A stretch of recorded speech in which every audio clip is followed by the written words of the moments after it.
تاریخی مفاہمتی یادداشت اسلام آباد میمورینڈم پر دستخط کے بعد امریکہ اور ایران کے درمیان تکنیکی مذاکرات کا پہلا دور کچھ دیر بعد سوئٹزرلینڈ کے سیاحتی مقام برگن سٹاک میں ہونے جا رہا ہے۔ پاکستان اس اہم مذاکرات کا میزبان ہے، جبکہ وزیر اعظم شہباز شریف اعلیٰ سطح کے وفد کے ساتھ برگن سٹاک پہنچ گئے ہیں۔ فیلڈ مارشل سید عاصم منیر بھی وزیر اعظم کے ہمراہ موجود ہیں۔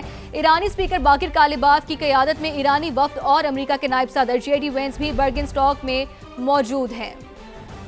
ٹھیک ہے، بات چیت کی میز کچھ دیر میں سجے گی۔ مشرق وسطیٰ میں پائیدار امن کے لیے یہ پاکستان کی بے مثال اور غیر معمولی سفارتکاری اور ثالثی کا ہی نتیجہ ہے کہ امریکہ اور ایران کی 47 سال پرانی دشمنی دوستی میں بدل رہی ہے۔ اسی اہم ایشو پر بات کرنے کے لیے ہمارے ساتھ موجود ہیں ہمارے تجزیہ کار۔ ہمیں پینل پہ جوائن کیا عابد لطیف صاحب نے اور احمد سعید منہاس صاحب نے۔ بہت شکریہ، آپ نے سما کو اپنا قیمتی وقت دیا۔ عابد صاحب، سب سے پہلے میں آپ کی جانب آؤں گی۔ ای سائننگ ہو گئی اور اس کے بعد اب یہ ٹیکنیکل نیگوسیشن کا فرسٹ راؤنڈ ہونے جا رہا ہے، کیا کہیں گے آپ؟ سچویشن کو کیسے ڈیولپ ہوتا دیکھ رہے ہیں آپ؟ جی بہت شکریہ مجھے انوائٹ کرنے کی۔ جی دیکھیے، یہ جو مذاکرات کا جو سیکنڈ فیز شروع ہے MOU سائن ہونے کے بعد، میں سمجھتا ہوں یہ بہت امپورٹنٹ ہے جی، اور اس کی کچھ انڈیکیشنز اور سگنلز بھی آپ کو نظر آئے ہیں، کیونکہ جو تینوں جو پہلے پارٹی، فرسٹ پارٹی اور سیکنڈ پارٹی یعنی USA اور ایران کی اگر آپ ٹیمز دیکھیں تو وہ آلریڈی وہاں پہ ہیں، ان کی ٹیکنیکل ٹیمز ہیں، ان کے ٹیکنیکل ایکسپرٹس ہیں، اور وہ بڑی تعداد میں ہیں۔ جیسے وہ پہلے جب اسلام آباد میں یہ مذاکرات ہوئے تھے تو یہاں پہ آئے تھے۔ ایران کا، جیسے غلط صاحب بھی ابھی کہہ رہے تھے، میں سن رہا تھا، ایران کا جو ڈیلیگیشن ہے وہ بہت اوور ویلمنگلی انکلوسیو ہے ان سارے ایکسپرٹس اور لوگوں کے اوپر جو انہوں نے اپنے جو پرپوزلز دیے ہیں جو ان کو ویل کر سکیں۔ سو اس طرح سے یہ ایک ہے۔ پھر اس کے ساتھ ساتھ اگر آپ دیکھیں تو پاکستان جو ہے، پاکستان کا بھی 106 تقریباً جو لوگ ہیں ان کا ایک گروپ ہے، جس میں ہماری فارن سیکرٹری بھی وہاں پہ ہیں اور بھی بہت سارے لوگ ہیں۔ ہماری لیڈرشپ اگر آپ دیکھیں تو ہمارے پرائم منسٹر وہاں پہ ہیں، ان کے ساتھ CDF بھی ہیں، کیونکہ یہ جو ہماری لیڈرشپ ہے یہ تھرو آؤٹ اس پروسیس کے اندر ڈائریکٹلی انوالو رہی ہیں، پریزنٹ رہے ہیں۔ CDF تو جب مذاکرات اسلام آباد میں ہو رہے تھے تو وہ 21 آورس کے لیے اس کے اندر موجود تھے۔ سو ایک بیک گراؤنڈ کے ساتھ، ایک ساری چیزوں کے ساتھ، اور پھر آپ دیکھیں پاکستان نے ایون جو اپنا فیڈ بیک لوپ ہے وہ بھی ایکٹیو رکھا۔ آج جب یہ کل پرائم منسٹر صاحب جا رہے تھے اور یہ ابھی ڈیٹس اس کی دوبارہ اناؤنس ہوئی تھیں، تو اس وقت بھی جو ہمارے انٹیریئر منسٹر ہیں محسن نقوی، وہ ایران میں بیٹھے ہوئے تھے، تو وہاں سے بھی ایک طرح سے کنیکٹیوٹی جو تھی وہ چل رہی تھی۔ سو ان اے وے ایک بہت ہی مؤثر طریقے سے جو یہ سارا سسٹم اور یہ جو اب انفولڈ ہو رہا ہے، اب اس کا جو یہ سیکنڈ فیز ہے، اس کے اندر ظاہر ہے ایک فریم ورک ڈیسائیڈ کیا جائے گا جی۔ اس کے اندر ڈفرینٹ جو ٹیکنیکل چیزیں ہیں، ڈفرینٹ جو پرپوزلس ہیں، اس کے اوپر ڈیفینیٹلی ڈفرینٹ گروپس بنیں گے، جو شاید ورکنگ گروپس ہوں گے۔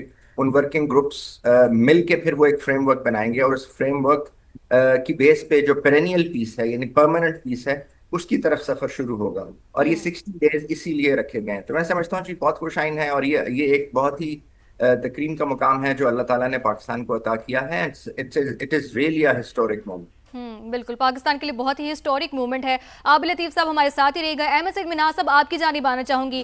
آپ ہی کہے گا کہ اب تو پاکستان کی مثالیں دی جاتی ہیں کہ اگر سفارتکاری کرنی ہے تو پاکستان کی طرح کرو، تو پاکستان کے وقار کو آج کی جو میز سجنے والی ہے مذاکرات کی، آپ کس حد تک بلند ہوتا دیکھ رہے ہیں پاکستان کے وقار کو؟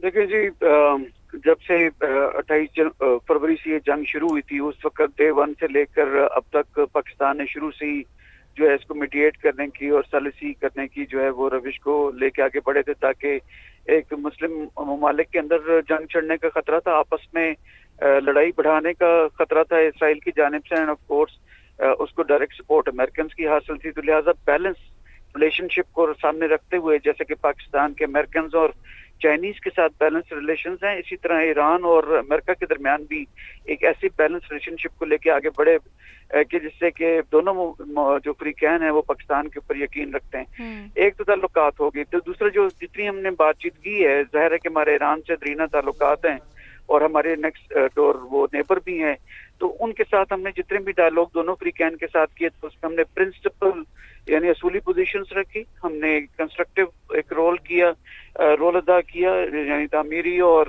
اس کے ساتھ بیلنس رہے اور کسی بھی قسم کی بائسنس ہم نے شو نہیں کی۔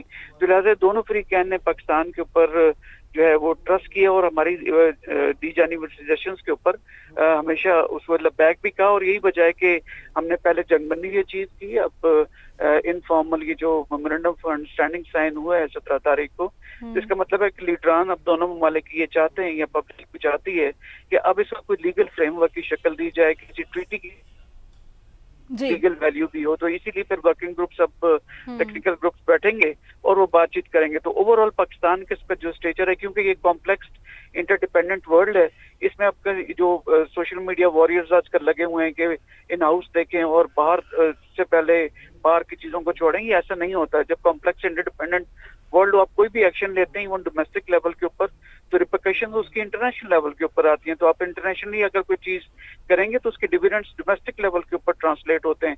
तो यही वजह है कि फील्ड मार्शल आसम मुनीर साहब और प्राइम मिनिस्टर साहब, जिनकी तारीफें दोनों फ्री कैन के लीडरान करते रहे हैं, उनकी मौजूदगी इस बात का मसला है कि पाकिस्तान ने कमेटी ऑफ नेशंस के अंदर एक अहम मकाम हासिल किया, और जो एक जिस लेंस के जरिए दुनिया इंडिया को देखा करती थी, खैर वो बुग़्ज़ चाइना के सिलसिले में था, लेकिन अब वही चीज रेलीगेट हो गई है इनटू फेवर ऑफ पाकिस्तान। बिल्कुल दुरुस्त फरमा रहे हैं आप अहमद सिंध मिन्हाज साहब। पाकिस्तान ने बहुत ही ऑब्जेक्टिव शटल डिप्लोमेसी की है, जिसके समरात पूरी दुनिया तक पहुंच रहे हैं। हमारे साथ रहेगा हमें अब्दुल्ला हमीद गुल साहब ने भी ज्वाइन किया, उनको भी शामिल गुफ्तगू करते हैं। अब्दुल्ला साहब बहुत शुक्रिया, आपने समा को अपना कीमती वक्त दिया। अब्दुल्ला साहब कहिएगा कि टेक्निकल निगोसिएशन का अगला राउंड अब से कुछ देर बाद होने जा रहा है, कैसे एनालाइज करें सारी सिचुएशन को आप?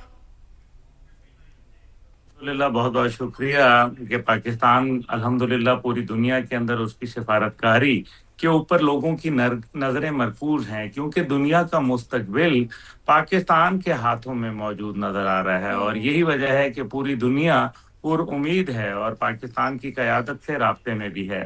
फील्ड मार्शल साहब का एक बहुत अहम तरीन किरदार है इस सारे मामले में, क्योंकि आप देखिए कि किस तरीके से अमेरिका के अंदर और ईरान के अंदर भी उनको पज़ीराई हासिल है। ईरान में जब वो माजी में गए थे तो अकेले तनहा उन्होंने आबनाए हुर्मुज़ खुलवा दी थी।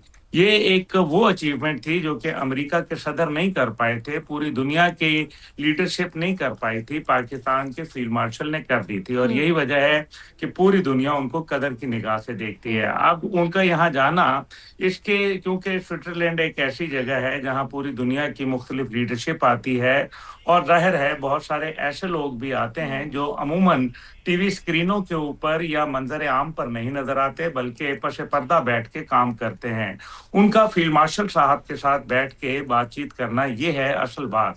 टेक्निकल सतह के ऊपर ये पहले मुज़ाकरात का राउंड है, देखें इसमें क्या होता है। मुझे ये लगता है कि वजीर आज़म साहब का वहाँ जाना, फील्ड मार्शल साहब का वहाँ पहुँचना, और साथ ही साथ वजीर दाखिला का बाकायदा उनके हमरा ईरानी क़यादत के वहाँ स्विट्जरलैंड पहुँचना, ये तमाम चीज़ें इस बात की गमाज़ी कर रही हैं कि कोई अमेरिका से भी और ईरान से मज़ीद आने वाले चंद घंटों में कोई मज़ीद बड़ी शख्सियत भी मुतवक्का हो सकती है।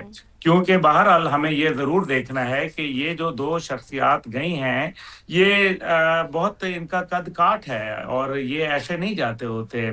बहुत सारे डिप्लोमेसी के पीछे पर्दे होते हैं, उनके पीछे बहुत सारे राज होते हैं और उनके अंदर मामलात तय होते हैं। इसलिए मेरा ख्याल ये है कि क्योंकि जैरेड कुशनर और स्टीव विटकॉफ जो हैं, वो तो आपको पता है कि उनका कोई सियासी मुस्तकबिल तो ऐसा डोनाल्ड ट्रंप साहब की कुर्बत की वजह से अपना काम कर रहे हैं, लेकिन जो जेडी वेंस हैं, जिनका शुरू से मस्बत किरदार था, और आपको याद है कि जेडी वेंस आने के लिए भी तैयार थे, लेकिन बाज़ नागुज़ीर वजूहात की बुनियाद के ऊपर और लबनान के ऊपर हमलों की वजह से वो फिर एक तातुल का शिकार हो गया था। आप अगर याद करें कि जब पहली दफ़ा पाकिस्तान तशरीफ ला रहे थे तो उस टाइम पे कहा गया था कि लबनान शामिल नहीं है, और उसके ऊपर ईरानी वफ्द ने वहां से आने से इनकार कर दिया था, माजरत कर ली थी। उसके बाद वजीर आज़म पाकिस्तान का एक ट्वीट आया जिसके अंदर कहा गया कि जी लबनान भी शामिल है इसके अंदर, और उसके बाद फिर ईरानी वफ्द को जो है वो हमने पाकिस्तान की फ़ज़ा के अंदर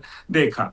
अब ये तमाम चीज़ें अगर हम इसको इस अंदाज में लें कि ये अभी जो सूरत हाल बन रही है, इसके अंदर मैं ये समझता हूँ कि जेडी वेंस का वहाँ मौजूदगी किसी भी मजीद पुख्ता मुआहदे के ऊपर एक बहुत अहम किरदार अदा करेगी, क्योंकि एक मुआहदा जो पुख्ता सूरत हाल के ऊपर होगा, उसके अंदर नायब सदर जेडी वेंस इसलिए भी जरूरी है कि वो मुस्तकबिल की सियासत के अंदर एक अहम शख्सियत के तौर पर उभर रहे हैं, मुस्तकबिल के सदारती उम्मीदवार हैं, और ईरानी क़यादत ये चाहती है कि वो उनके साथ बैठें ताकि ये ना हो कि नया कोई सदर आए, जिस तरह से JCPOA का मुआहदा हुआ और उसके बाद पता चला कि वो मुआहदा कैंसिल हो गया डोनाल्ड ट्रंप ने। तो वो कहते हैं कि अगर हम जेडी वेंस के साथ मुआहदा करें तो उसका मुस्तकबिल ये होगा कि मुस्तकबिल में जेडी वेंस का एक अहम किरदार होगा और हमारे उस मुआहदे की गारंटी हो जाएगी। ये वो तमाम चीजें हैं जिनके ऊपर मैं सोचता हूं कि जेडी वेंस, जिनका जहाज वहां तैयार भी खड़ा हुआ था